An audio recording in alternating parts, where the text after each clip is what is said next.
Fala pessoal, tudo bom com vocês? Espero que você, ouvinte do Unicast, esteja bem. Esse é o Unicast, então, seu podcast de teologia. A gente pode trabalhar um pouco unidade, com uma certa diversidade de convidados, sempre trazendo alguém para a mesa. Somos também o podcast da Igreja Batista Somos Um, bairro Buritis, em Belo Horizonte. E você é muito bem-vindo a sentar à mesa conosco. Estou aqui com os co-hosts, né, todos juntos apresentando, Pastor Gibas e Pastor Léo, juntos desde o episódio número 1, e nosso convidado, professor Beto. Sejam todos bem-vindos, pessoal, aí, pra gente... Fala, turma! Espero que vocês estejam bem. Vamos para mais um. Bora lá. Então, eu avisei no outro episódio, que esse episódio era uma continuação do episódio anterior. Então, a gente conversou durante aí uma horinha sobre reforma protestante, falamos dessa herança que nós carregamos e muito legal, né, sobre o que isso tem a dizer para nós hoje. A partir da reforma protestante, a gente conversou sobre um personagem que era João Calvino, que vai ser essencial para a gente chegar nesse tema que você já leu aí, você já sabe que tema que a gente vai falar. E João Calvino ele vai falar sobre salvação, dentre muitas coisas, né? A gente já falou sobre João Calvino como alguém que defendia o trabalho, né? Como algo digno, a questão que surge ali com uma separação um pouco maior de igreja e Estado, ainda que leve, e as contribuições mais famosas, quando a gente fala de calvinismo, a gente pensa em salvação. Como que foi, então, professor Beto, o que Calvino tinha a dizer sobre salvação? De onde que parte essa organização que ele faz das suas ideias? Então, gente, tudo bem com vocês? Prazer estar aqui de novo. Sempre muito bom estar sentado com amigos, né? Então, um privilégio. E poder tratar desse tema, assim, que é um tema absolutamente relevante para a gente pensar sobre o cristianismo como um todo, né? A salvação tem a ver com aquilo que Deus fez para, né, nos reunirmos em comunhão, para a gente ter comunhão com Deus. Então, o que é feito, o que foi requerido para que nós pudéssemos ter restaurado a nossa comunhão com Deus. É um tema central para o cristianismo como um todo. E como você disse, João Calvino é um dos teólogos fundamentais quando a gente quer fazer um estudo da história das ideias no que diz respeito ao tema da salvação. O João Calvino ele foi muito importante para desenvolver a que a gente chamou de teologia do Espírito Santo, ou pneumatologia. Quando a gente trabalha teologia, a gente tem que pensar sempre como um sistema. Daí uma área da teologia famosa, né, a teologia sistemática, ela quer entender como os grandes temas da teologia se interrelacionam. Então, para a gente falar de salvação, que na linguagem da sistemática é a soteriologia, a gente precisa de resgatar vários outros elementos que dialogam para a gente ter uma compreensão ampla mesmo desse assunto. E um dos temas assim, que João Calvino é extremamente relevante é para desenvolver a obra do Espírito Santo na conversão do crente. Então, além do tema da graça, da predestinação, que é o tema mais quente aí do Calvino, eu, assim, de largada, eu queria enfatizar bem a importância do Espírito Santo na conversão, entendendo que o Espírito Santo é aquele que aplica a obra que Jesus Cristo fez na cruz na vida individual das pessoas, a fim de que elas recebam a salvação. E essa comunhão do Espírito Santo, selando e confirmando essa compreensão de que hoje nós somos aceitos por Deus pela obra de Jesus, isso é um dos pontos assim, fundamentais para a gente entender não só a salvação, mas entender também como é que opera a nossa espiritualidade a partir dessa compreensão, né, do que Deus fez por nós em Jesus Cristo. Muito bom. Calvino, então, vai estabelecer essas ideias e não era um assunto novo, né, obviamente, né? A igreja sempre lidou com salvação. Uma coisa que eu acho legal da gente trazer para os dias de hoje, entender, é que sempre houveram também o que a gente chama de heresias, né, ligadas à salvação. A gente teve, por exemplo, dando um passo atrás, né, o pelagianismo, né, a ideia de que o esforço próprio, acho que é mais ou menos isso, né, o esforço próprio pode conquistar a salvação, pode conquistar aquele lugar no céu. A ideia de que o ser humano podia dar o primeiro passo em direção a Deus. São ideias que às vezes a gente ainda vê até hoje alguma pessoa ainda com essas ideias um pouco confusas, né? E Calvino traz, então, algo diferente. Exato. Você trouxe o pelagianismo, com certeza é uma heresia, né, no campo da salvação. Inclusive foi combatida já na época, é uma heresia antiga, Pelágio, que era um monge britânico, e ele teve o confronto com o meu teólogo favorito, que eu falei no último encontro, que foi Agostinho, né? Então, Agostinho desenvolve a teologia da graça dele a partir do confronto justamente com Pelágio. Por quê?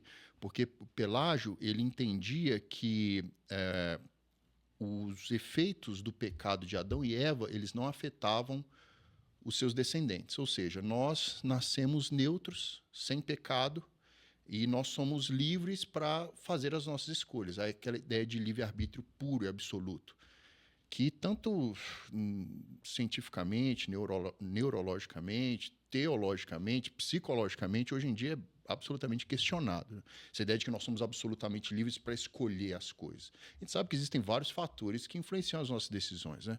Mas o pelagianismo, ele traz essa ideia de que nós somos moralmente neutros e que, portanto, a escolha por Deus é um ato voluntário do indivíduo e que a graça seria apenas um recurso que Deus usa para sustentar essa liberdade nossa. E aí você fala assim, Beto, mas o que isso tem de tão grave? Cara, é absolutamente grave. Primeiro, porque afeta a nossa compreensão da nossa natureza humana, pecadora. A gente começa a ter uma ideia de autoconfiança muito grande.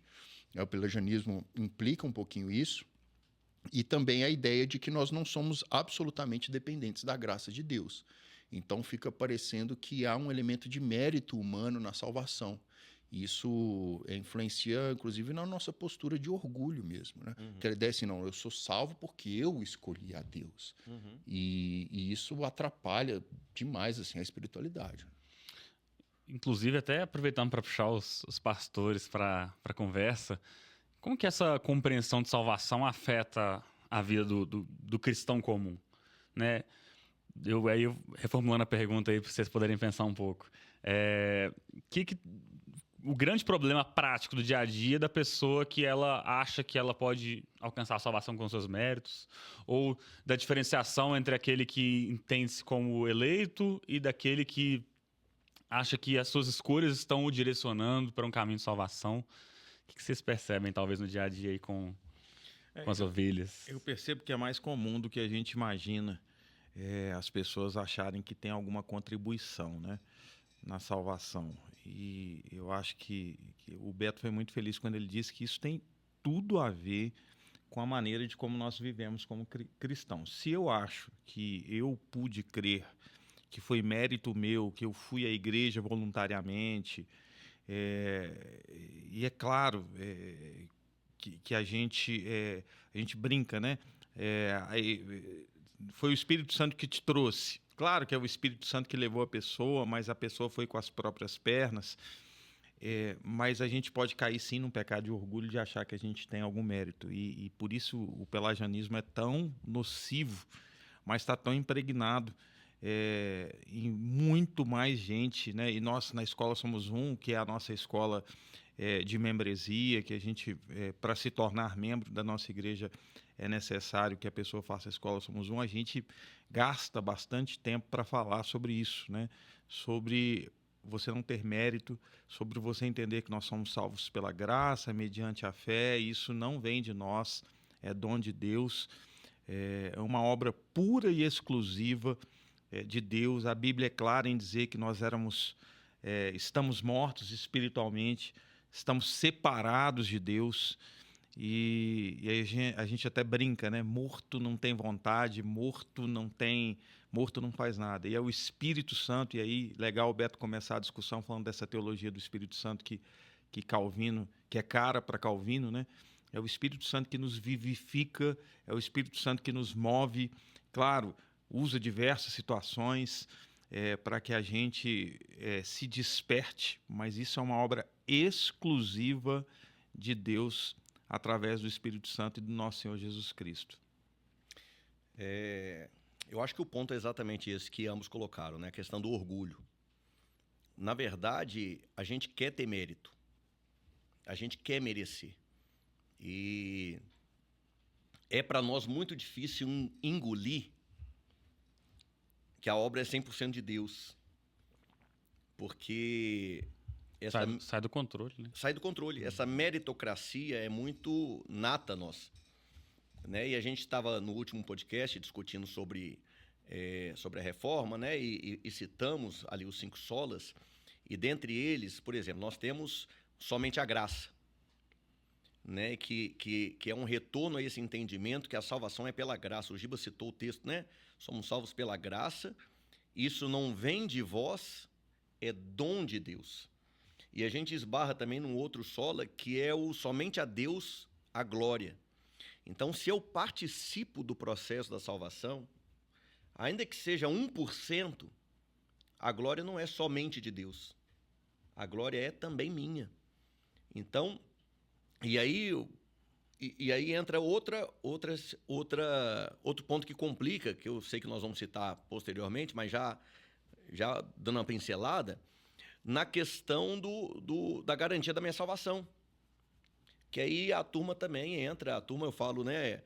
Os cristãos, muitos entram em choque, ficam preocupados com a questão de perder a salvação. Porque se eu participo da salvação, se é uma escolha minha, e de repente em algum momento da minha vida eu escolho pecar, né? E eu peco, e isso é sabido por todos nós e faz parte da nossa experiência, então naquele momento eu perdi a salvação. Porque eu pequei, então eu tenho que escolher de novo ser salvo.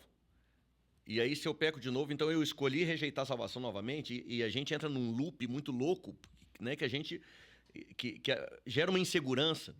Afeta a maneira como a pessoa vive, né? Porque se ela vai viver, talvez, a vida dela querendo, o tempo todo preocupado, eu preciso manter a minha salvação a salvo, né?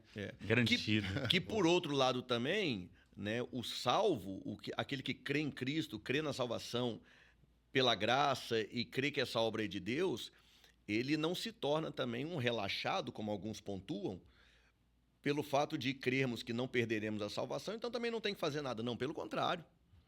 Pelo contrário, a salvação ela é expressa em obras, né? Tiago fala que a fé sem obras é morta. Então, como o Beto falou no início, né? É todo um conjunto de elementos, de entendimentos teológicos que vão construir essa teologia, né?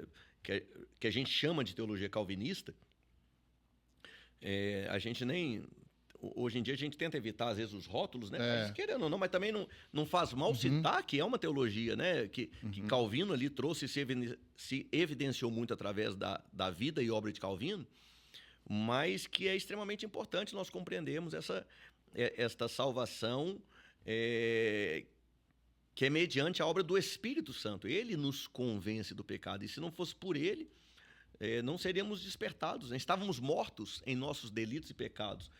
O morto, ele não reage, ele não volta à vida se não tiver um agente externo que haja ali na vida dele para que ele seja, vamos dizer assim, né, ressuscitado daquele estado morto, como nós estávamos antes. Tem um livretinho da editora Pes, do Charles Spurgeon, que chama assim, Verdades Chamadas Calvinistas. E ele começa a introdução falando assim, olha, na verdade, o que nós chamamos de calvinismo é uma doutrina extraída da própria Bíblia, né? Então, essa questão de evitar rótulos, eu também não gosto. Tem uma frase do Kierkegaard que fala assim, tudo aquilo que me rotula me nega. Então, assim, os rótulos, eles têm uma medida de importância para a gente poder saber discernir os pensamentos, mas o próprio calvinismo, ele se desenvolveu até posterior, né, no século XVII. Assim. Então, o Calvino, ele startou uma série de discussões, mas que depois outros grandes teólogos desenvolveram, tal, e que hoje a gente chama de teologia reformada, né, o calvinista nesse sentido. Mas, no fundo, a gente busca sempre o rastreio bíblico para essas compreensões. Calvino, então, inclusive, aí é bom citar, né? Só posteriormente à sua vida e obra, a gente vai pensar na sistematização, talvez, da doutrina da salvação de Calvino, que é expresso comumente pela tulipa. A gente tem uma flor aí para ajudar a memorizar. se você souber inglês, ajuda um pouco, porque os termos estão em inglês, né? Isso. Então, fazendo um índice, né? Antes da gente pode entrar em cada um ou ir em pontos específicos, mas a gente tem o T de Total Deprivation, né? Ou depravação total. O U de Unconditional Election, eleição incondicional. É maravilhoso as caras que eu tô recebendo.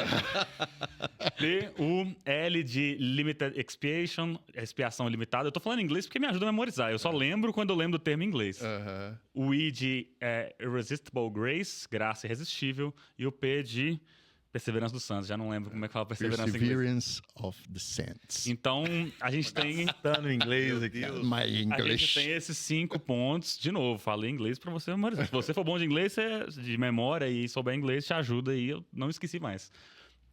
Então, posteriormente... Uma sigla, né? O TULIP. Tulipa, a flor, ou tulip em inglês, né? E aí a gente tem, então, essas áreas aí que constituem essa ampla doutrina soterológica. E ela começa, então, com a depravação total, que a gente até começou a falar, né? Essa ideia de que a salvação, ela começa a partir de uma necessidade do homem, né? É preciso ser salvo de quê? De uma depravação. Exato, cara. Então, esse é um resumo que veio numa discussão posterior a Calvino mesmo, dentro dos reformadores, e aí surge o Jacó Armínio, que não sei se você vai entrar nisso. A gente comenta depois, vamos E por aí partes. eles se organizam, né? E os reformadores criam essas 5 doutrinas para poder confrontar as ideias de Armínio.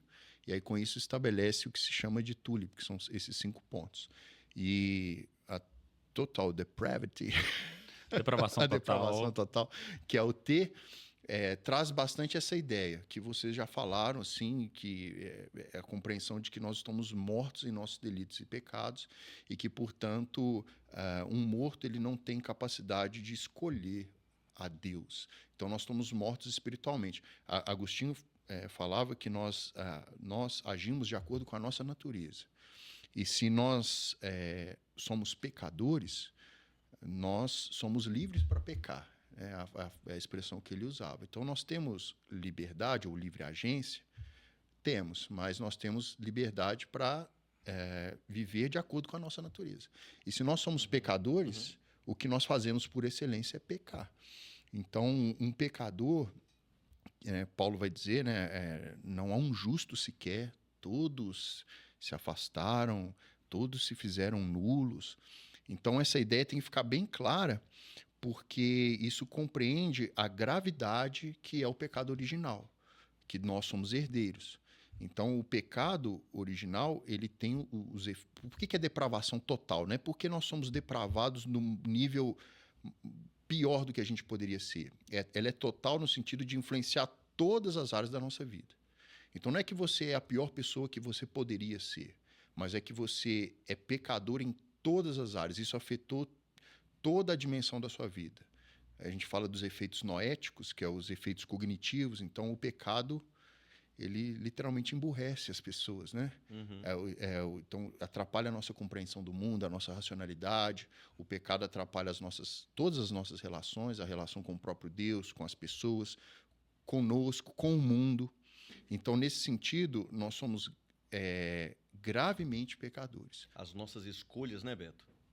As nossas escolhas são influenciadas pelo pecado. Sim. Então, como eu vou escolher a Deus se a minha natureza, na verdade, é uma natureza De rebelião, né? de rebelião? Exatamente. Me lembro que no livro Nascido Escravo, o Lutero, ele vai dizer, né, que o livre-arbítrio ele é ali dentro, né? No fim das contas, você está sempre em 2 tipos de escravidão. Ou você é escravo do pecado, ou através da eleição, através desse processo, você é escravo de Deus. Mas a gente não consegue ter esse livre-arbítrio no sentido de tomar a iniciativa, né, como a gente já falou, de ir até Deus por nossas próprias forças e pernas. E aí o U, né, do Tulip, talvez é um dos pontos mais difíceis ali, né, tanto de explicar quanto de aceitar, né, que é a ideia de eleição incondicional. É a ideia de que nós fomos escolhidos. A gente tem alguns textos na Bíblia que falam disso, né, mas de alguma maneira isso entra muito em conflito com o que a maioria das pessoas vai pensar, né? Nessa ideia de que às vezes elas vão ir até a salvação. Não, a gente foi eleito E o termo é forte, né? Incondicionalmente, meu Deus. É. Como que funciona isso, Beto? Cara, é uma derivação da depravação total, porque se a gente realmente está convencido de que nós não somos aptos, o Charles Spurgeon, ele tem um sermão que fala da inabilidade do homem. Nós não temos a capacidade, e não porque Deus não nos criou com essa capacidade, mas é porque justamente o pecado e o nosso orgulho e o nosso desejo de viver a nossa própria vida afastado de Deus, ele faz com que nós fiquemos presos, né, nessa dimensão do pecado. E aí, então, Deus ele precisa exercer a sua graça de forma externa, como o pastor Léo falou. E essa eleição ela é incondicional no sentido dela não estar condicionada a nada que seja fora da própria vontade de Deus. Então, ela não é condicionada à minha vontade, não é condicionada a algum mérito que eu possa ter acumulado e, portanto, Deus faz um favor de nos salvar, entende? Então, a eleição condicional tem essa dimensão da graça, que Deus ele nos salva, ele age soberanamente e ele, mediante a sua graça, ele pega nós, que éramos pecadores terríveis, pega o nosso coração de pedra, transforma em um coração de carne e nos habilita a crer. Né? Então, nesse sentido. E aí, talvez quem está nos ouvindo já está com 10 perguntas na cabeça já, né? Se eu sou eleito, então eu faço o que eu quero. Mas se existe eleição e aquele irmão que se desviou, e aí os pastores que lutem, né? Eu vejo assim, cada um falando aqui, é um campo minado, né? A teologia da salvação, porque ela agride, ela nos humilha, ela mostra o quão pequeno nós somos.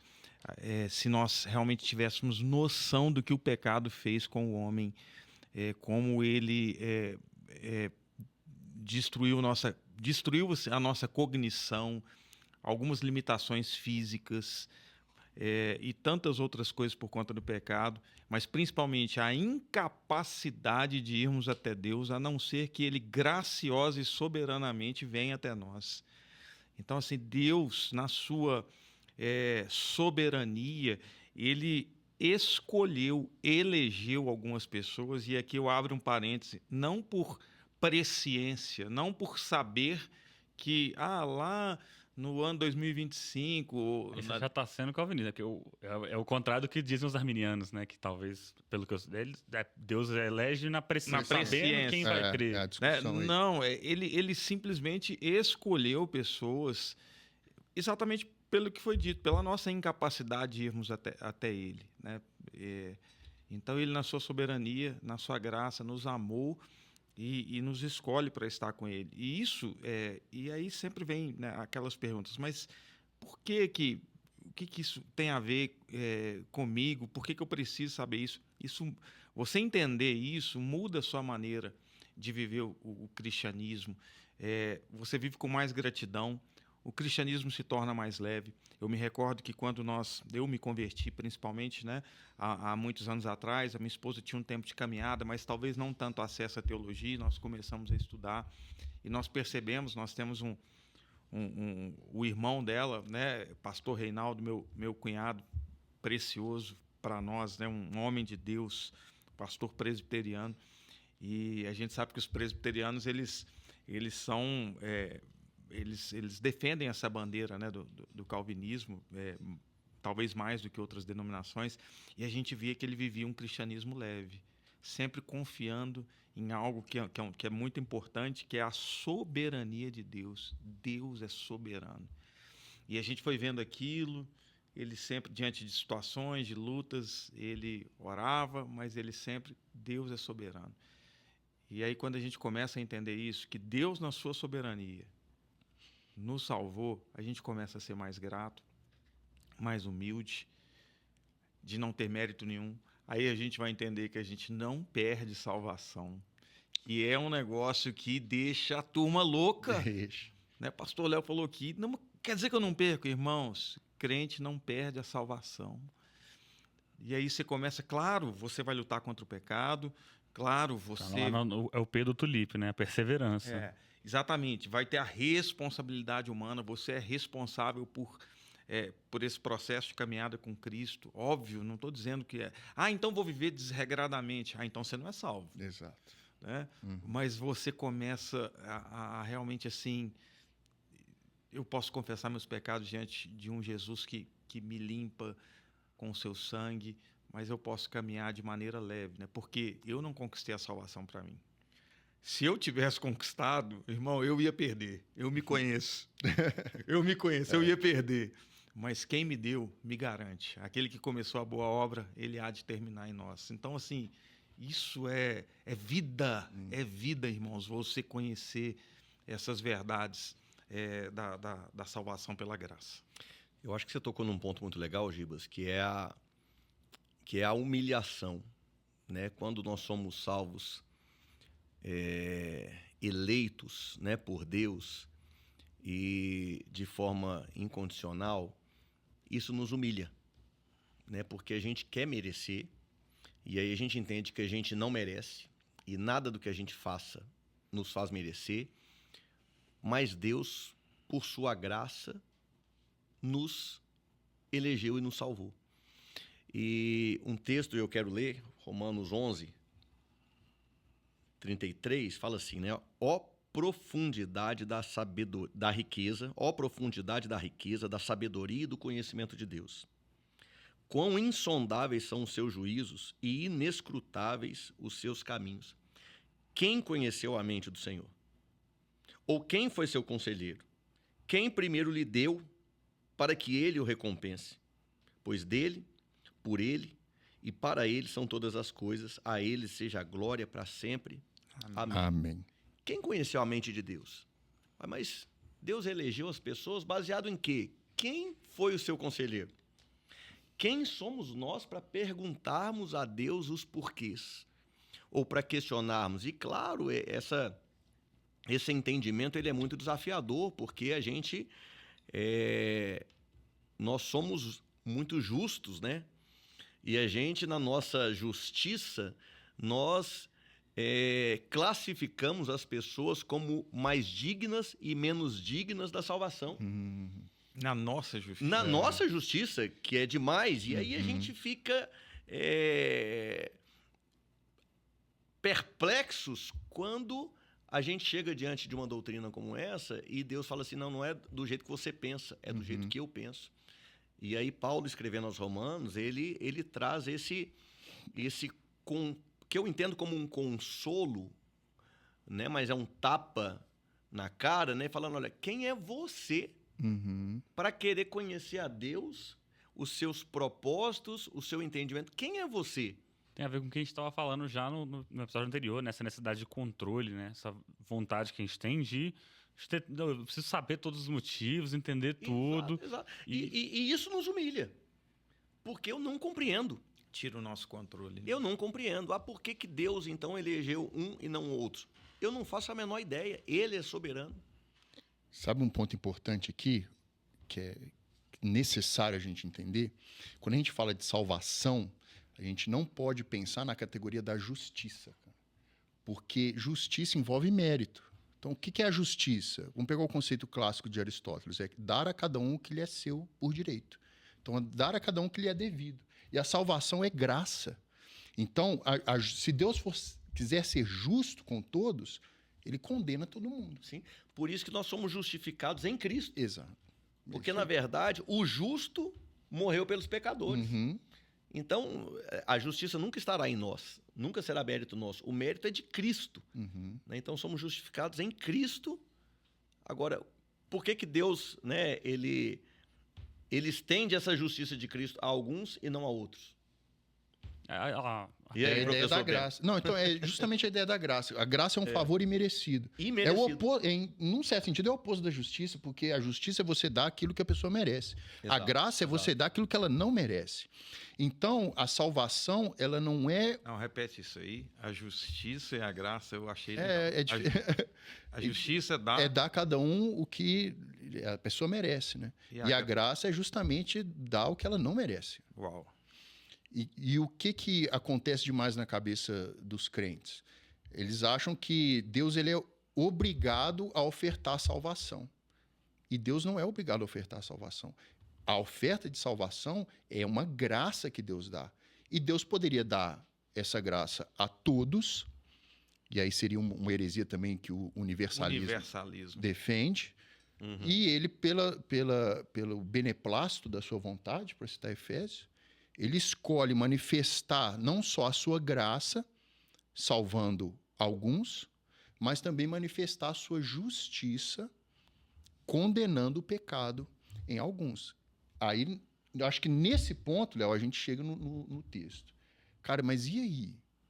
Aí é a graça. Aí é quem pode ser conselheiro de Deus. Deus age numa sabedoria que nos escapa, então a gente não entende. Mas a gente confia de que se a gente tem esse tipo de preocupação, esse tipo de questão, é um sinal do Espírito Santo nos chamando para essa verdade. Então eu vejo as pessoas lutando com essa doutrina. Não, cara, mas e quem não é salvo, quem não é eleito? Cara, quem não é salvo não é eleito, ele não está nem pensando nessas coisas, ele não está nem preocupado. Se você está preocupado com isso, é um sinal de que Deus está te chamando. Uau. Deus tá te elegendo. Uau. Porque esse tipo de assunto é um assunto interno da igreja. Né? É um assunto de quem experimentou passar pela porta da salvação. E aí a gente entra nessas questões. Quem não passou, cara, vai arrumar qualquer argumento aí para tentar dizer que Deus é injusto, para justificar o seu pecado e a sua separação da graça, né, no fim das contas. E nessa escolha de Deus, né, que a gente não compreende os porquês, Deus continua sendo justo, continua sendo bom, continua sendo perfeito, né, continua sendo amor, e nós confiamos nisso, ainda que não entendamos, mas confiamos nisso. E tentamos apaziguar a inquietação do nosso coração, que, claro, não é fácil. Não. Né, Beto? A gente compreende por causa da revelação da palavra, mas também não estamos dizendo que o nosso coração aceita de forma tranquila e que também não há inquietações e perguntas no nosso coração. Vamos ler a Bíblia aqui, vamos? Olha aqui, ó, Efésios, capítulo 1, versículo 4 a 5. Vou dar uma resumida aqui. Nos escolheu nele antes da fundação do mundo, segundo o beneplácito da sua vontade, Romanos 9, 11 e 13, para que o propósito de Deus quanto à eleição prevalecesse, não por obras, mas por aquele que chama, João 15, 16, não fostes vós que me escolhestes a mim, Jesus dizendo, né? Pelo contrário, eu vos escolhi. O próprio Jesus dizendo isso. Né? O próprio Jesus dizendo isso. Então, 2 Timóteo 1,9, nos salvou e nos chamou segundo o seu próprio propósito e graça. Então, você vê que é uma eleição incondicional, porque não está condicionada nada além do propósito e da vontade de Deus de ofertar uma graça que é gratuita, justamente, é imerecida. Né? É um favor de Deus ao seu povo, à sua igreja. Você trouxe a questão do universalismo e a gente tem... já trouxemos várias vezes nesses episódios iniciais aqui, né, como a importância da gente conhecer teologia e essas doutrinas como maneira, inclusive, de não cair em heresias que sempre estão voltando com novas roupagens, né? Eu falei do universalismo específico porque não tem muito tempo que eu ouvi de volta a púlpitos, de volta à pauta, essa ideia de que todos serão salvos e aí, na verdade, se todos são eleitos, ninguém é eleito, né? A salvação é simplesmente dada a todos e essa ideia, como meu pai falou, né? Essa ideia de eleição trazendo um nível de gratidão, um nível de, meu Deus, que quão agraciado eu sou, que muda toda a maneira de fé do cristão de um modo geral. A gente tem, então, as ideias, a gente estava na Tulipa, né? O L, não sei se a gente precisa falar de todos necessariamente, né? Mas esses dois primeiros já são excessivamente polêmicos. O L, então, a expiação limitada, essa ideia de que, para quem foi o sacrifício de Cristo, né? Para mim, essa é a mais difícil. Eu também acho. Eu não queria entrar, mas já que se você quer, a gente pode ir lá. Eu tava querendo te livrar dessa. Beto, o pastor Léo deve lembrar, nós fomos há uns 4 anos atrás, na conferência da Fiel. Isso foi 2019, cara, já vão 6 anos. Esse ano nós vamos voltar lá, né, pastor? Vamos Se voltar Deus lá. quiser. Opa, me chama. Bora. 7 a 10 de outubro. Fica o convite aí, conferência boa, irmão. 7 a 10 de outubro. E uma conferência reformada e um pregador Stuart Elliott, na época com 77 anos, já um veterano assim, e ele pregou em João 3,16.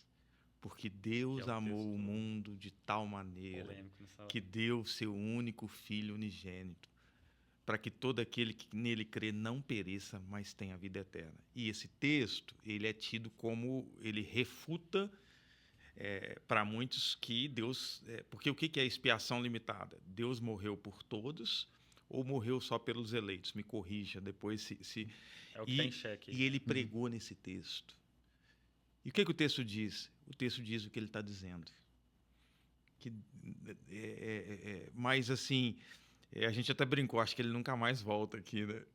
Mas, realmente, eu concordo contigo, é o ponto mais difícil de casar, a caixa mais difícil, talvez, de mexer. Porque o ponto que muitos vão levantar, né, é que se Deus morreu por todos, mas nem todos salvos, o sacrifício dele foi ineficaz em alguma medida, É um tema, hein? pergunta de alguns milhões aí, né? Cara, o mesmo Evangelho de João, que tem essa citação, tem também no capítulo 10, versículos 14 e 15, que ele vai desenvolver aquela ideia, né? Eu dou a minha vida pelas minhas ovelhas. Olha aí. Ou seja, há um direcionamento, né? Na oração sacerdotal de Jesus, ele também fala isso, né? Eu não oro pelo mundo, eu oro por aqueles que tu me deste. Uhum.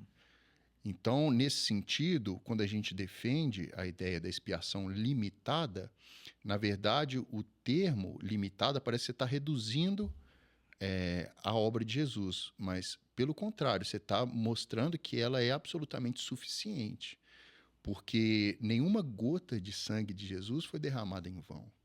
Deus, ele não é injusto para cobrar o pecado duas vezes. Se Jesus morreu por todos, então, em tese, todos teriam que ser salvos, porque a obra de Jesus ela foi eficaz na cruz. Agora, se a gente compreende que Jesus ele tinha em mente, olha como que isso é gracioso. Quando Jesus morre na cruz, ele tinha em mente cada um de nós pelos quais ele estaria pagando o preço da salvação. E isso torna a salvação algo pessoal. Cara. Jesus morreu por mim. Exatamente. Quando ele estava na cruz, ele pagou o meu pecado. Não pagou um pecado de forma abstrata e dando uma condição de possibilidade. Não, ele pagou o meu pecado. Então, isso gera um constrangimento que faz a gente realmente entender a dimensão da obra de Jesus e compreender como essa obra foi plenamente satisfeita, né? A ira de Deus foi plenamente satisfeita ao fazer a substituição do nosso pecado, que recai sobre Jesus Cristo, e, portanto, ele morre na cruz pelos nossos pecados. Então, talvez nesse sentido, por isso que o Charles Spurgeon, ele gosta de usar a expressão redenção particular, ao invés de expiação limitada. O que é a ideia? Que Jesus redimiu particularmente cada um das suas ovelhas. Vou adotar. Gostei. Glória a Deus. Perfeito. Eu quero só reforçar, né, falando de novo o que já foi dito. Né, o Beto colocou, Deus seria injusto se ele cobrasse o pecado duas vezes. Né? Então, eu acho que esse conceito, e os conceitos se complementam, né? Se nós afirmamos e cremos que Deus elege pessoas, né, na sua graça, sabedoria, soberania, não faz sentido Cristo morrer por pessoas não eleitas, porque ele estaria pagando pelo pecado delas, mas elas seriam condenadas novamente no dia do juízo. Então não faz sentido. Não faz sentido. Né? Você está diminuindo a eficácia da obra de Cristo na cruz. Então, num certo sentido, é uma ofensa à obra de Jesus. Quer dizer, não, mas Jesus morreu na cruz e só deu a possibilidade. Então, olha a questão do autocentramento. Né? Não, então, Jesus morre na cruz, mas, no fundo, sou eu que escolho ou não fazer... Eu dou a palavra final. Eu dou a palavra final. Então, eu recebo ou não recebo. Entende isso? Então, fica parecendo que a palavra final é minha, né? E não de Deus. E nesse sentido, né, a gente costuma brincar que até os nossos apelos, né, quando pregações em que nós fazemos o apelo, o que é o apelo? Né? Aquele momento que você quer entregar a vida para Jesus. Né? Às vezes a gente precisa rever, né? Que a gente, em alguns apelos, né, alguns pregadores, e eu já fiz isso, e claro, vamos entender aí como uma questão de semântica, né? Você aceita Jesus Cristo como Salvador? Não, irmãos. Quem te aceita é Quem Deus. te aceita é Deus. Né? Eu entendo, uma questão de semântica, mas a gente, claro, você quer entregar a sua vida, mas é Cristo quem já nos amou, já nos escolheu, já nos elegeu. Talvez o melhor apelo seria, né? Você está compreendendo que Deus te escolheu nesse dia e quer vir glorificar a Deus, né? Uma vez sendo agora alcançado por essa graça, né? Talvez, né? Eu acho assim que a gente pode até continuar usando o termo, né? Você aceita Jesus, desde que seja compreendido. Sim. Você só é capaz de aceitar Jesus porque primeiro ele regenerou seu coração e te deu a possibilidade de crer. Né? O Spurgeon tem uma frase que eu acho muito legal. Ele fala assim: ó, ninguém vai para o céu pelas orelhas. Né? Não é que Deus te pega pela orelha e fala, né, tô te atraindo. Muito não. bom. O que Deus faz? Ele liberta o nosso coração, ele nos torna sensíveis espiritualmente de novo, a ponto de nós podermos crer em Deus. Então, obviamente, existe essa questão, né? Eu recebo a obra de Cristo, eu aceito isso, mas não porque em última instância estava sobre o meu domínio, mas é porque Deus me deu as condições de ter um coração capaz de receber essa realidade espiritual. Eu acho legal uma citação do Augusto Nicodemos, reverendo Augusto Nicodemos, não sei se é dele, né, mas pelo menos conheci através dele, que ele diz que o crente, quando é chamado, né, ele vê a placa assim: venham a mim todos. E aí o crente, o incrédulo, né, ele escolhe ir a Deus, mas depois que ele passa ali pelas entradas, ali pelas portas da graça, ele olha para trás, está escrito assim: ninguém viria a mim se eu não o trouxesse. Então, é essa sensação de que eu estou escolhendo, né, eu estou aceitando a Cristo. Mas uma vez que você conhece a Cristo, na verdade a gente entende que, na verdade, foi Ele que nos resgatou, Ele que nos trouxe, Ele que nos escolheu. E nesse sentido, né, essa questão de irmos até Cristo, né, a gente tem até os chavões evangélicos, né? Se não vem pelo amor, vem pela dor. E claro, Deus tem sabedoria evangélica. Mas Deus tem as suas maneiras de nos atrair. Isso é um fato, né? Sim. Eu gosto do Salmo 34:18, ele fala assim, que Deus está perto daqueles que têm coração quebrantado e salva os de espírito abatido, oprimido. E o Atmani, que é um teólogo chinês que viveu 27 anos preso, ele fala assim, eu gosto disso, falando desse salmo, muito tempo de sofrimento pode ser Deus te quebrantando para que o seu coração se volte para Ele. E aí, é claro, a gente entende, é um chavão evangélico, mas eu entendo essa frase, né, de quando nós estamos num momento de dor, dificuldade, nós nos tornamos quebrantados e mais sensíveis a ouvir o chamado de Deus.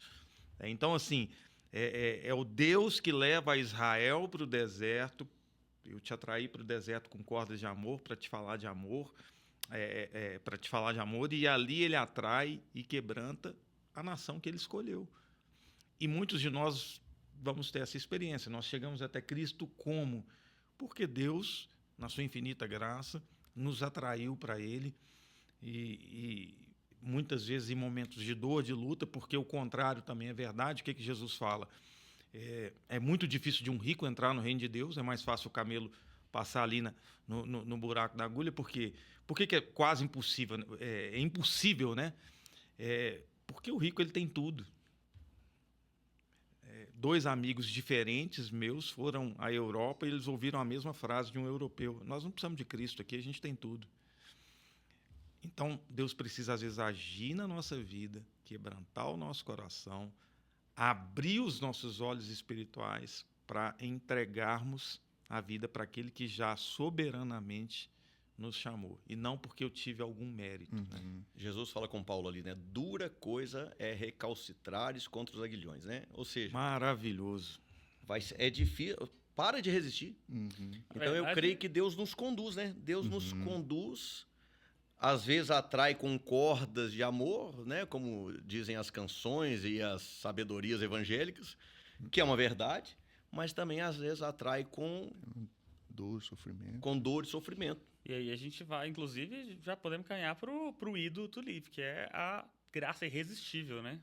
Na verdade, de certa maneira, se somos eleitos, né, de novo, uma consequência, né, do pensamento que vai se desenvolvendo, não tem como resistir, então. Se a gente foi eleito por Deus, soberano, todo-poderoso, né, antes que existe antes da criação, e ele nos escolhe, não tem como a gente poder resistir a isso, certo, Beto? Isso. Pode ser uma resistência temporária, então essa coisa de lutar com Deus mesmo, de estar num processo ali, de Deus estar te chamando, mas ela é irresistível porque, no fim das contas, Deus ele cumpre o seu propósito.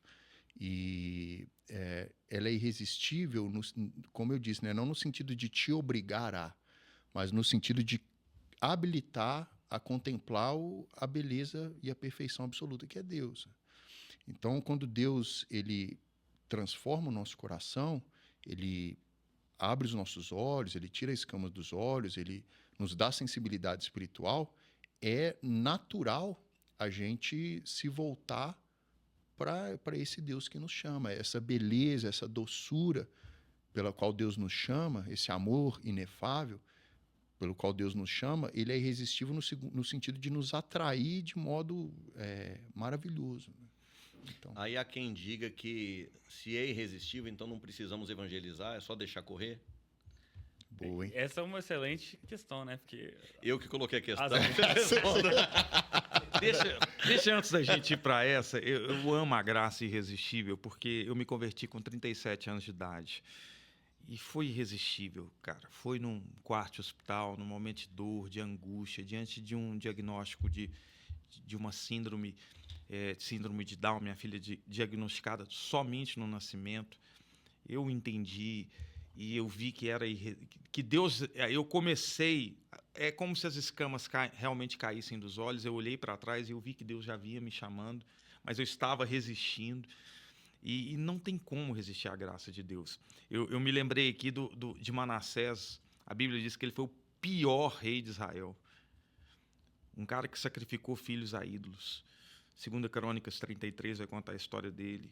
Um cara de coração duro, péssimo rei, que por mais de 30 anos ali, vivendo como um rei terrível, até que ele é levado cativo, né, pelo rei da Síria, prende, coloca argola no nariz dele, e o texto diz em 2 Crônica 33, 12, em sua angústia, ele suplicou ao Senhor seu Deus, humilhou-se muito diante do Deus de seus pais. Versículo 13, quando ele orou, Deus foi favorável e atendeu-lhe a súplica e o levou de volta a Jerusalém, ao seu reino. E Manassés reconheceu que o Senhor era Deus. Como que pode um Deus soberano pegar o pior rei de Israel e fazer com que, diante de uma situação, ele se converta? Como que pode Deus pegar um homem assassino como Moisés e transformá-lo no líder que liberta Israel? Como que pode Deus pegar um fariseu como Paulo, zeloso pela lei, e aparecer para ele e salvá-lo e transformá-lo, né, na maior figura do Novo Testamento depois do Senhor Jesus? Graça irresistível. Graça irresistível. Deixa eu acrescentar como que pode um ladrão que passou a vida inteira cometendo crimes, mas nos últimos minutos da sua vida se rende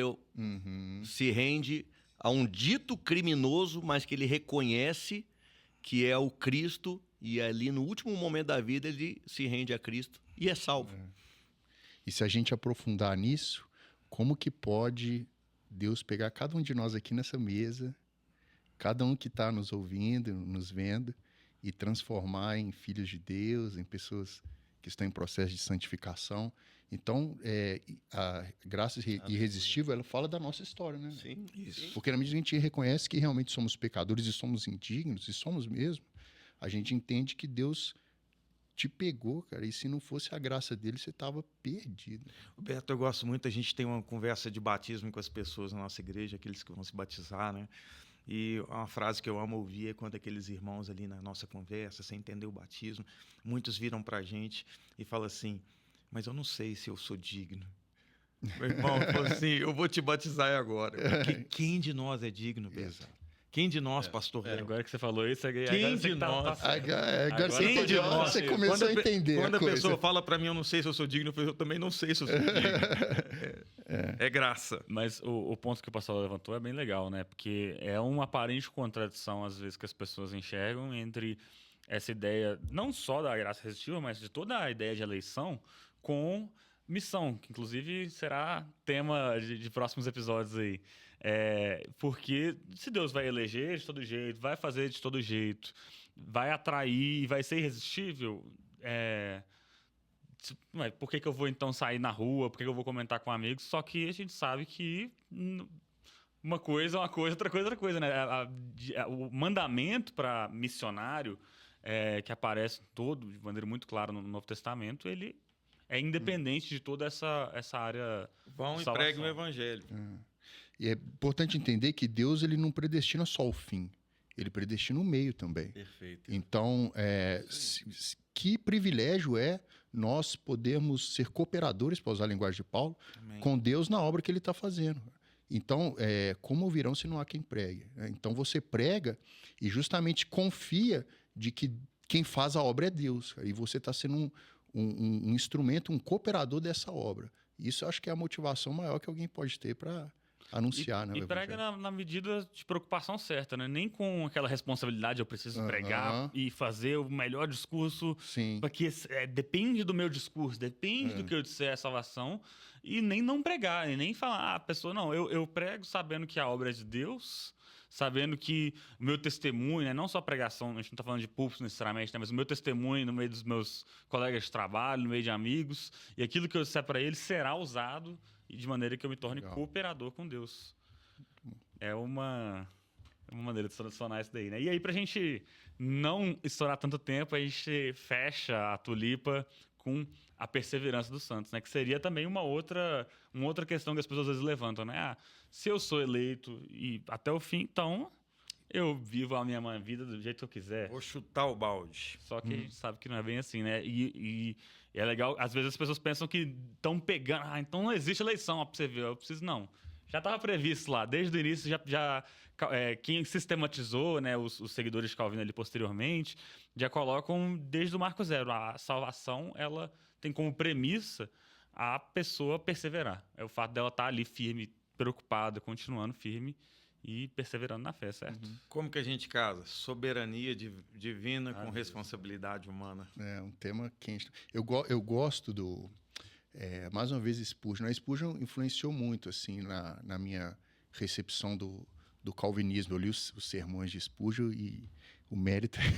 nesse sentido, né, o mérito é dele ali de Para quem me não convencer. sabe, Charles Spurgeon, pregador do século XVIII, 19, né? XIX, na Inglaterra, considerado o príncipe dos pregadores. Tem uma vários sermões referência, dele né? traduzidos, né? É uma grande e ótima influência. Tem os áudios também, né? Os sermões em áudio em YouTube, vale muito a pena. Foi alguém que Deus usou assim para realmente me trazer luz sobre essas questões. E ele tem uma metáfora muito interessante. Ele fala assim, olha, a ovelha, ela pode até cair na lama, mas só o porco rola nela. E eu acho que isso exemplifica muito bem.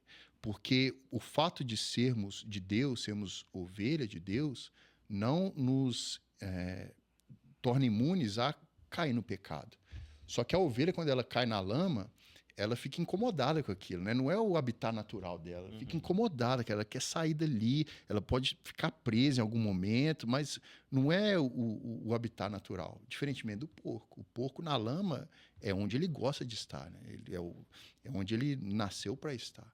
Então, essa ideia, quando Deus nos salva, ele nos tira, né? Nos transforma de porco para ovelha. Então, eu acho que entender isso tem muito a ver com a perseverança do santo. Caímos na lama, vamos querer sair. E sempre o pastor é aquele que nos recolhe. Mas eu acho que um dos sinais fundamentais para a gente entender a obra da salvação em nós é até que ponto nós estamos confortáveis com o pecado. Até que ponto o pecado é a nossa prática normal, sabe? Ou nós estamos em luta com isso e às vezes caímos e somos reerguidos ou não. Sabe? Então, a perseverança dos santos é é justamente o ponto último de tudo isso que a gente vem construindo, né, com a Tulip. Que é justamente, poxa, se Deus, que é soberano e todo-poderoso, nos elege, é Ele que vai cumprir a obra em nós. E nós podemos descansar nele. Amém. E se nós temos um pensamento contrário, tipo assim, não, já que é pela graça, então vou viver de qualquer jeito. Cara, o Paulo já preveu a cabeça dos crentes nesse sentido. Então ele fala, onde abundou o pecado, superabundou a graça. E aí ele faz essa pergunta retórica, né? Então agora vamos pecar, parafraseando, né? Vamos pecar bastante para a graça sempre superabundar? Claro que não. Porque se você realmente é ovelha, você vai querer seguir o seu pastor. Então, Jesus disse, né? Pelos frutos a gente conhece a árvore.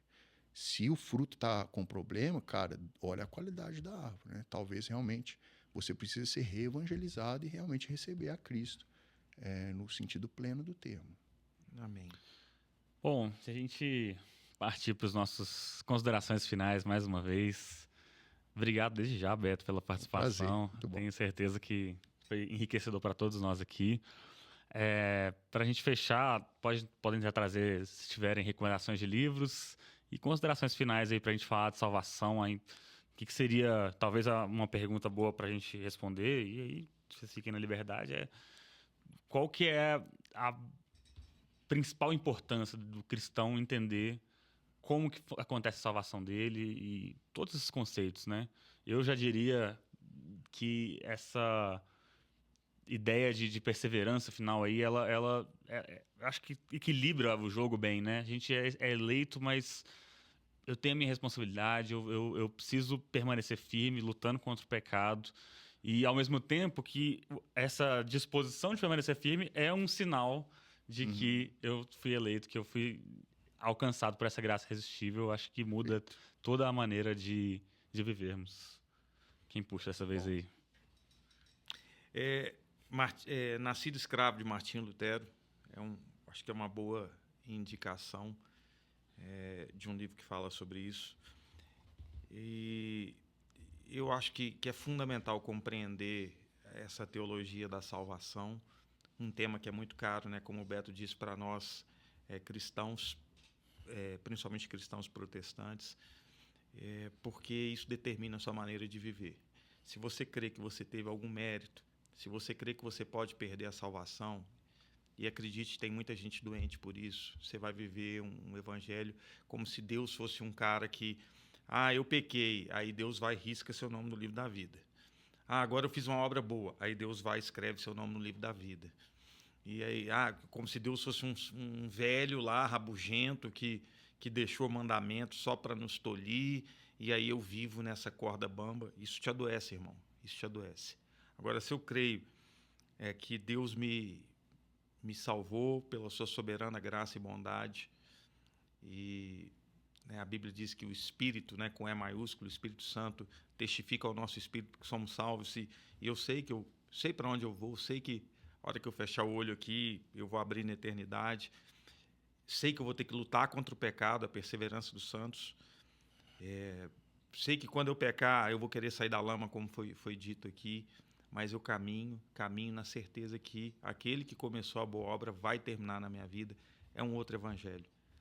Um Deus que é soberano, que por maiores que sejam as lutas e dificuldades que eu passe e vamos passar, estamos aqui num processo de santificação até o Senhor Jesus voltar.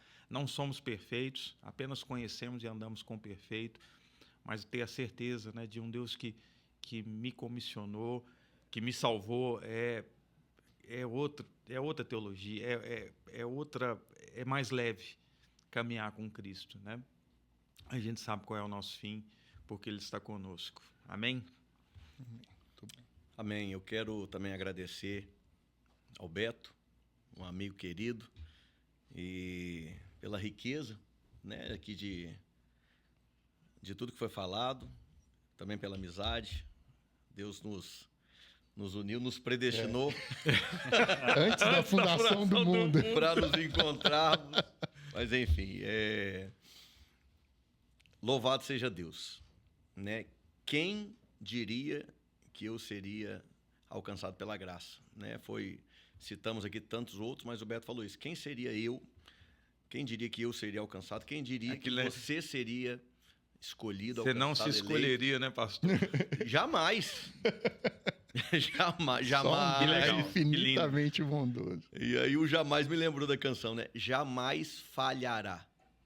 Uma canção muito cantada hoje em dia. Jamais falhará. Deus não falha. E louvado seja Deus por isso. Amém. Eu só quero citar um livro que trata desses assuntos de uma maneira muito discreta, que é o Porque Sou Cristão, do John Stott. Ele, muito discreto, quase imperceptível, mas eu quero citar só um dos capítulos que fala a respeito da conversão do apóstolo Paulo, que ele mostra essa eleição ali, esse alcance, como Deus o alcançou. Se você puder ler esse livro, é uma benção. Glória a Deus. Muito bom. Só agradecer demais vocês, privilégio estar aqui, esse tempo de mesa precioso. Estou saindo aqui mais cheio de Deus, mais convencido das verdades bíblicas. E muito bom. Acho que o recado final, vocês já disseram tudo, né? É realmente confiar na obra de Deus, confiar que Deus ele tem um propósito ao te chamar, e esse propósito é realizado no seu contentamento em Jesus. Então, ter essa compreensão, viver para Deus, viver para a glória de Deus, que você está nas mãos de um Deus que é sábio, soberano, Ele cuida de você, Ele é o seu bom pastor, Ele é o seu Senhor. Então, confie, viva pela fé somente, né? E, com certeza, esse Deus que começou a boa obra em você, Ele vai cumprir plenamente. Amém. Sobre indicação, assim, eu não poderia, né? Falei tanto do Spurgeon, então vou deixar os sermões do Spurgeon em geral. Tem no YouTube tem os áudios, né? O pessoal gravou áudios dos sermões, fazendo a leitura dos sermões. Tem na internet também, a editora Pes também publicou. São pequenos livrinhos muito baratinhos e que vale a pena ter o contato com esse pregador fabuloso, né? Extremamente eloquente e apaixonado por essas doutrinas, e que foi, como eu disse, né, o homem que Deus usou ali para mexer comigo e renovar a minha visão sobre Deus, a espiritualidade, sobre o cristianismo. Vou fechar uma indicação, vocês me fizeram lembrar. A Cruz de Cristo, de John Stott, ele Bom também. revolucionou a minha visão sobre todo o processo de salvação. Eu indico, nossa, mas muito mesmo. Eu Muito bom. amo esse livro. E você que ficou com a gente até agora, muito obrigado. Nós chegamos ao final de mais um episódio. Eu já te lembrei nos outros 2 primeiros que você viu, mas se você não viu, eu vou te lembrar agora. Manda esse link para algum amigo, compartilha no grupo da igreja, no grupo de homens, no grupo de mulheres, no grupo do seu ministério, de louvor, do infantil. Manda, a gente precisa espalhar. Comenta. Agora o Spotify tem função de comentar, sabia? Spotify agora abriu também, então você pode comentar no Spotify, no Instagram, seja onde você estiver. Compartilhe e assista o próximo episódio. Nós estamos na primeira temporada do Unicast. Esperamos ter você durante todo esse tempo. Muito obrigado por ficar conosco e eu te vejo em breve. Até mais.